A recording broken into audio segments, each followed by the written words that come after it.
Кеш жарық достар, өздеріңіз білетіндей соңғы орын алған жағдайға қатысты мәлімдеме жасағым келеді. Көбехан Қошанов атты азамат менен видео арқылы кешірім сұраған болатын.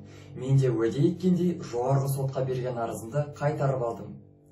Сіздерге айтарым, ешкімге тіл тигізбей, заңның бар екенін ұмытпаңыздар. Бұл заманда сізге ешкім аузына келгенді айтқызып қарап отырмайды. Заңды өздеріңізді сыйлаңыздар.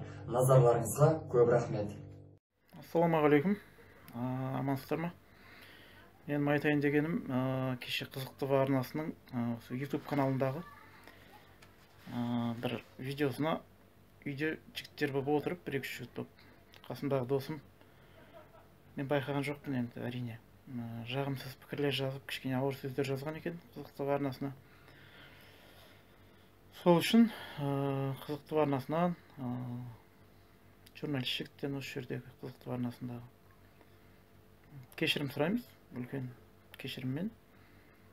Әрине өтінеміз, кешіріңіз, енді қайталанбайды, айып етпеңіз.